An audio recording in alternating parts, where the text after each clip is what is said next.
All right, we have some breaking news for you tonight. The President will announce changes to the National Executive tonight. That is a statement that's just been released by the Presidency, saying that President Cyril Ramaphosa will make that announcement on changes at 8:30 tonight.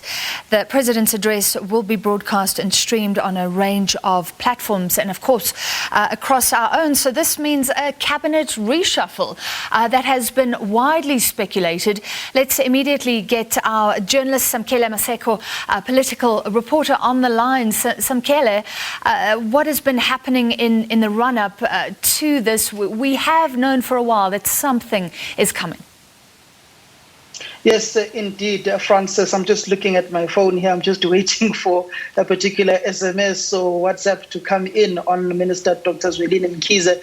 We do know that he was in Johannesburg earlier this morning. He did take a flight from Pietermaritzburg and traveled to Johannesburg to meet with President Cyril Ramaphosa.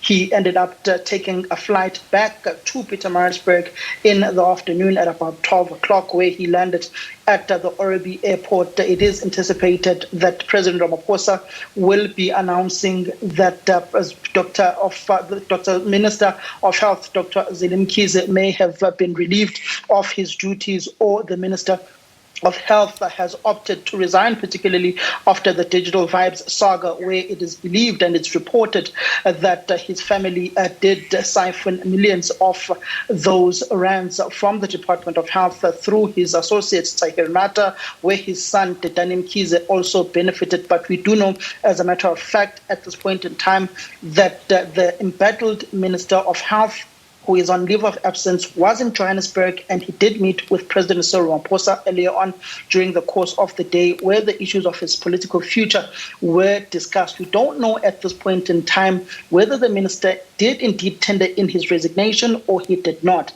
But what we do know is that a discussion was held between the President and the Minister of Health, Dr. Zwelithini Mkhize, who traveled in person to meet with the President of the Republic. And we also do know that a marathon of meetings throughout the course of this entire week have been held by the top six, the top brass of the governing party, the African National Congress. As a matter of fact, the ANC top six did meet as well today on the issues of an imminent cabinet reshuffle, where the President consulted the ANC's top brass. That would be the issue of the Deputy President, Didi Mabuza, the issue that the National Chairperson, Gwede Mantashe, the Deputy Secretary General, Jesse Duarte, and the Treasurer General, Paul Mashatile. A consultation was also held with alliance partners, COSATU, and the South African Communist Party on the trajectory and the imminent cabinet reshuffles that will take place. We do know that in the National Working Committee meeting of the ANC on Monday, President Ramaphosa did say that there will be consequences for those who failed to act and for those who failed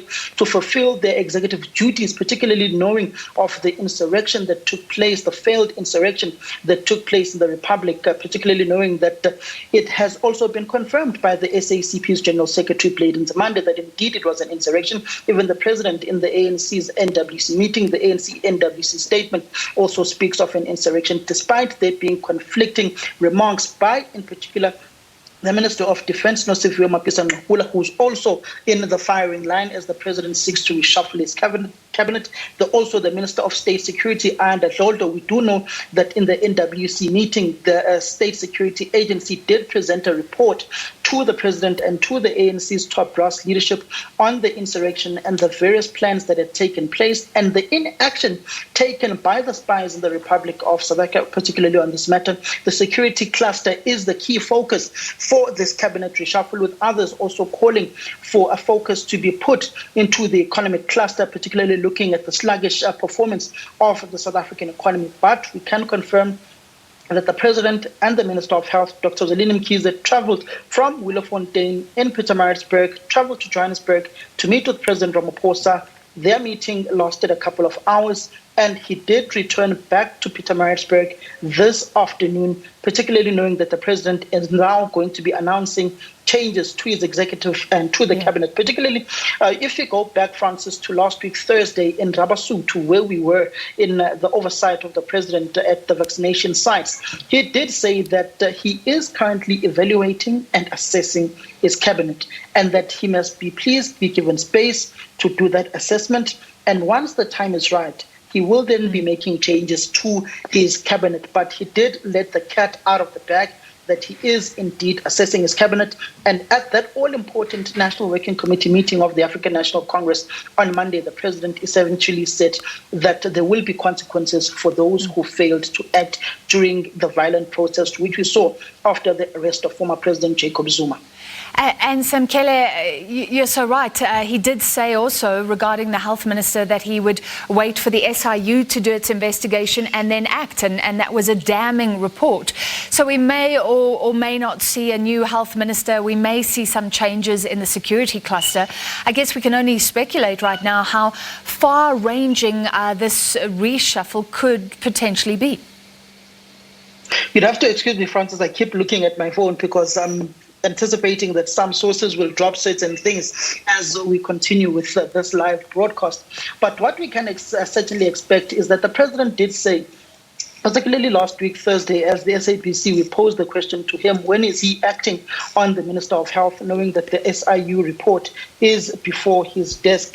The Minister of Health essentially has been on the back foot on these issues of the SIU, and the president said that he is still waiting for certain elements to come in, and that once those elements have come in on this particular saga, he will then be taking action against the Minister of Health. We've seen during the course of the week that his son, Dani Mkhize, through that Daily Maverick expose, that the issues of the minister and his son benefiting through various companies, about R1 million going to Dani Mkhize's wife's company, where he formed a salon at the Pietermaritzburg Liberty Mall's Timmy Taylor. And then you go to also the issue of Ace Curls, which is a barber that is owned by Dani Mkhize, the son of the minister, which have also basically been used as businesses who receive startup cash from the Digital Vibes proceeds from various intermediaries that were used to allegedly launder this money to Dani Mkhize.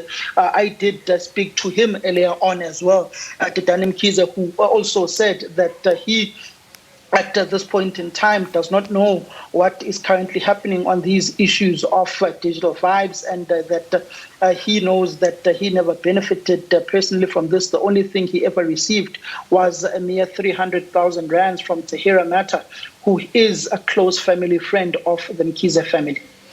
All right, thank you very much, Samkele Maseko. All will be revealed, and we'll bring you any new information that we do get. Right now, we can only confirm that President Cyril Ramaphosa will be speaking tonight at 8:30 to the South African public, announcing changes to the national executive. That means it will affect ministers.